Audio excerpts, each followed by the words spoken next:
much you thought I was a DJ.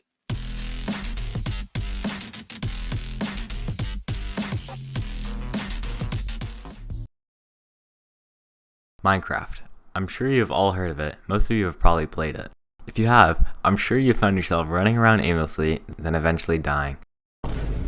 If this is you, then you've came to the right place, because in this video, we will be showing you how to become an expert at Minecraft using math.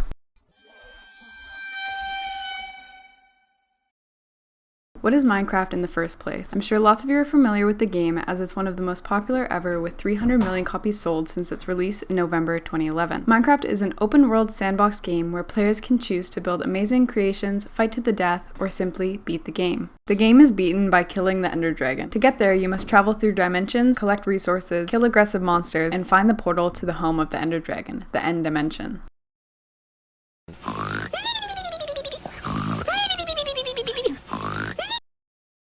Along the quest to kill the Ender Dragon, there are many important structures that can randomly spawn throughout the world that include villages, woodland mansions, ocean monuments, desert temples, and many more. These structures can assist you in completing the game, but some other structures are required. These include a nether fortress, a bastion, and a stronghold. Being able to find these places efficiently is very beneficial for anyone trying to complete the game. More importantly, for speedrunners, people who are competing against each other to complete the game as quickly as possible.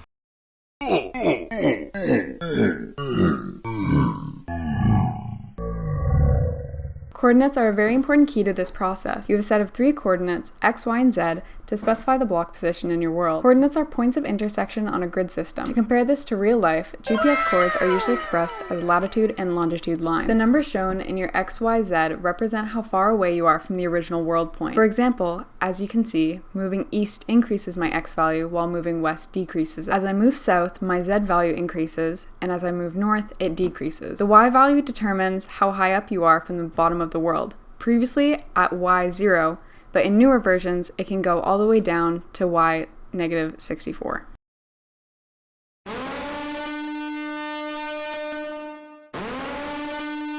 Now that you know how coordinates work in the Minecraft world, we can look at how the structures that we mentioned earlier spawn in relation to the coordinates. All strongholds are located at random coordinates within rings in all biomes, where each ring is a certain radius from the center of the world. For a given ring, the strongholds are generated at roughly equal angles from the center point of the world. For instance, each stronghold in a ring of 3 is in the region of 120 degrees from the others, measured from the origin. There are 8 rings, containing 128 strongholds in total. The first ring has 3 strongholds within 1,280 to 2,816 blocks of the origin. The second ring has 6 strongholds within 4,352 to 5,888 blocks of the origin, and so on.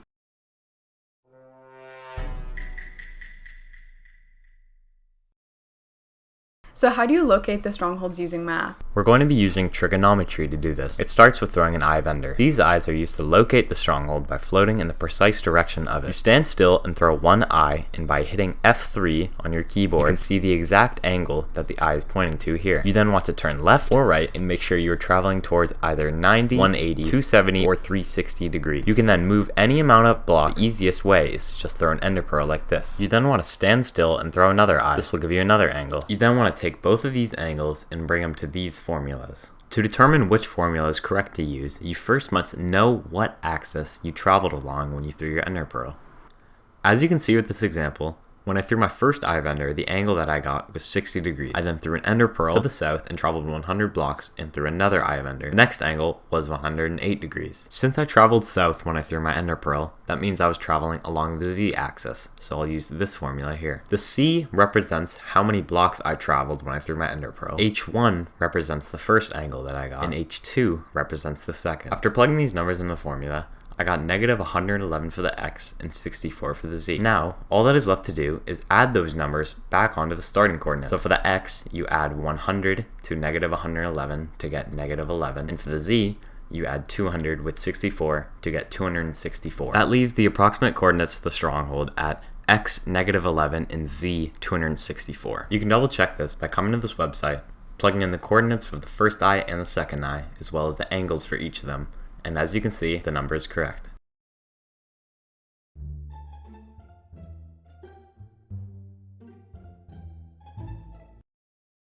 These methods are mostly used by speedrunners, and I'm sure a runner is not going to want to use a long formula to triangulate the approximate location of the stronghold mid-speed run, so runners have came up with a more efficient method. This method is quite similar to the previous method, but a key difference is that instead of turning to face 90, 180, 270, or 360 after throwing the first eye, you instead want to add or subtract 90 to whatever the first angle is. In this example, you can see the angle that I get after throwing the first eye is 105 degrees. I then subtract 90 from 105, which gives me 15.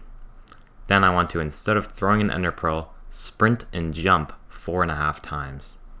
This doesn't have to be exact, but the closer the better. You want to move about 17.5 blocks. I then want to throw another eye, and you can see the new angle is 150.7. This means the angle changed by 0.7 degrees. And instead of plugging these numbers into a large formula, players in the community have created a table that gives the approximate distance to the stronghold based on the angle difference of the two throws. According to the table, an angle change of 0.7 degrees means that the stronghold should be 1,432 blocks away. And as you can see, it's not too far off, being 1,500 blocks away.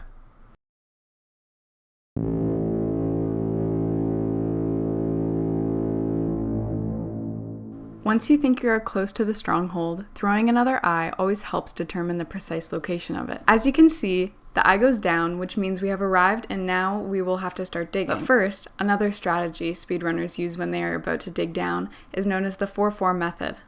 The method is pretty self-explanatory.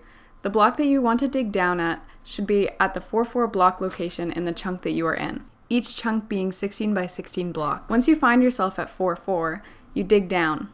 And as you can see, I land perfectly through the starting staircase of the stronghold, making it easier to locate the portal. The stronghold is very large with many rooms and hallways that make it easy to get lost.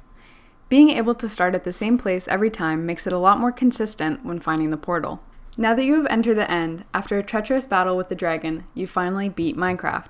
But there's so much more to do. After beating the Ender Dragon, you have now unlocked a new part of the end, the Outer Lands. These lands can spawn rare structures called End Cities. Finding these can be a difficult task, given that there are hundreds of Endermen on each island, and to go from island to island, you must bridge over the void. One wrong input and you could lose everything. Or, the riskier method, throwing an Ender Pearl. Of course, there is more math that you can use to find these cities. End cities are placed on a grid on the X and Z axis. They are measured by the coordinate of the chunk that they are in. Chunks also have coordinates that you can see in the F3 menu. End cities generate on a grid and can only spawn in certain chunks in that grid. They spawn in chunks numbered 0 through 8 for both X and Z coordinates, and in multiples of 20. For example, an end city could spawn in chunks X, 20 through 28, Z, 40 through 48, give or take a few chunks. To find the block coordinates of this, multiply the chunk numbers by 16. So for example, the end city would be somewhere in between X, 320 through 448, Z, 640 through 768. As you can see, this end city is located in the chunk X, 144, and Z, 181. These chunk numbers both fit the parameters of a multiple of 20 and numbered 0 through 8. This would help you find your first end city, but it is typical for most players to search for multiple end cities. This is to find more rare loot that you can't find anywhere else, such as shulker shells and elytras. Once you find one, you can follow one axis in a line to find another quickly because of them spawning on a grid.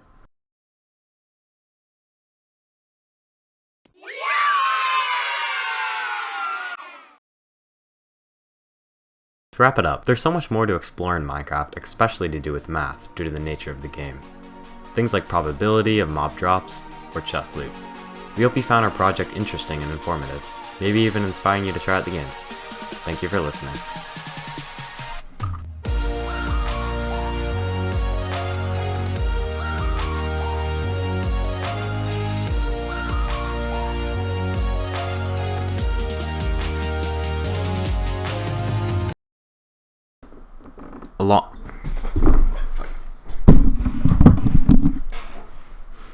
Along the quest to slay the Ender Dragon.